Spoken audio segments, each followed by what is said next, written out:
You understand that the situation you've gotten us into is very ugly, right? You need to stay calm, cool, and collected. Where is she? All right, have and have not fans. Now, first off, I have to say thank you all so much for the love you've been showing to the season finale review I posted yesterday morning. I think at this moment we're almost at 20,000 hits in less than 24 hours. So once again, I cannot thank you enough for that. But in this particular video, I don't think this is going to be super long, because if you watch my episode review, which is pretty much as long as the episode itself, I went into a lot of detail. But my comment section and inbox and Twitter has been blowing up with people asking, demanding more videos. And it's the 4th of July, so I'm going to get at least a couple done. But I think that people are wondering, yes, about the criers, but I'm not going to talk about the criers in this video. People are wondering if David and Jeffrey are dead. I'm going to be completely honest. I don't think that's the case. I went on a huge,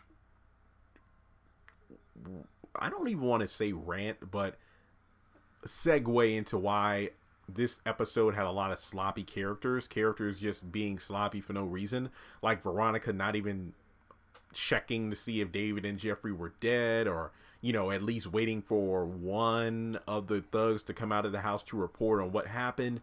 No, she just dropped the cigarette, stomped on it. I'm like, DNA, and then just left and went to the hospital to taunt Justin and then Madison. And I'm like, okay, this is weird. But in any case, I feel that David and Jeffrey are alive, because at the end of the episode, when Jim is on the phone, he is obviously talking to David in regards to, I need you to stay calm, cool, and collected right now. Where is she? Do you understand the weight of this situation?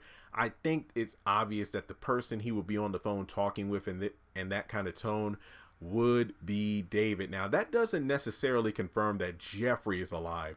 We can only assume that that's David alive on the phone, because maybe Jeffrey got shot. I don't know, but I'm willing to think that Jeffrey and David are pretty much shaken, but not shot, if you will.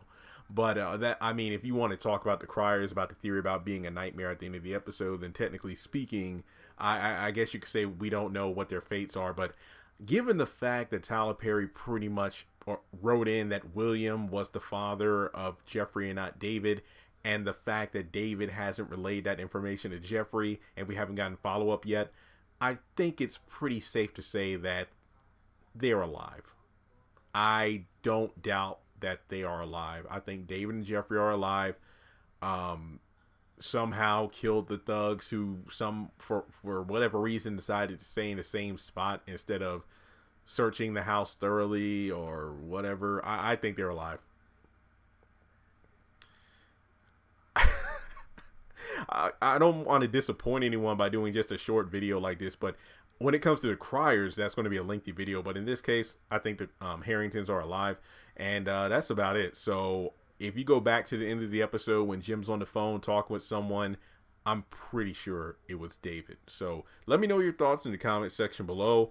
How do you feel about David and Jeffrey? Do you think they're alive? Do you think they're dead? I feel like the beginning of the episode was pretty underwhelming. I think the best part was when David and Jeffrey pulled the guns out. I think that was completely badass, but I think it was pretty dumb that the thugs didn't even walk around. They just burst into the house and just did nothing, and they waited and then David and Jeffrey just went halfway down the stairs, and I'm like, you're over the balcony or the banister. Couldn't you look down to fire first about them seeing you? But I think that the shootout was more, I think that Veronica disappointed me more than the actual shooting, because she didn't just at least get confirmation about what happened in the house. I think that was probably very, aside from being very sloppy, it was very un-Veronica like, kind of like Candace, because she used to be on top of things. And I think Warlock said this to Jim and Dead.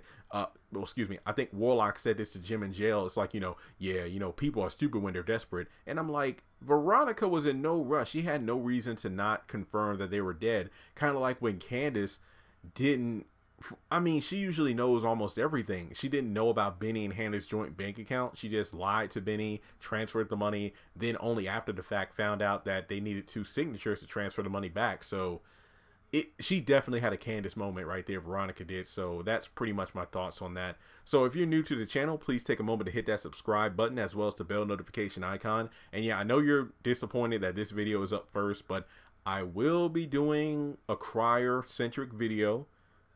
Trust and believe it's coming because the people want it more than anything else. But I want to do this one first because it's quick and easy. David and Jeffrey, pretty sure they're still alive.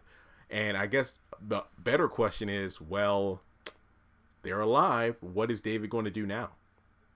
Veronica's still alive, and when will she find out about, you know, if David and Jeffrey are actually alive, and if they are, what will she do then? And it is going to be a ridiculous back and forth because at this point we can pretty much assume that Veronica is in no way, shape, or form going to help David from going to jail. So there's that aspect of it.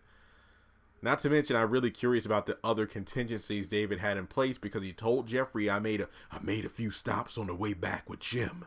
So he got the guns, but what else did he get? Remember, we didn't have a time for a crash course because mid-sentence was when the goons burst in. So for all we know, he had grenades and everything set up around the house. We don't know, and maybe we'll find out later. So once again, guys, thanks so much for tuning in. I hope everyone has a wonderful 4th of July, and I'll talk to you soon. Congratulations on making it to the end of this video. If you like what you just saw, make sure to hit the thumbs up button, or if you have anything you would like to add to the video, make sure to leave your thoughts in the comment section below. If you want to keep up with me on social media, go to the description box. All of my links for social media are right there. Also, if you feel like you would like to donate to the channel, make sure to click on the link to PayPal.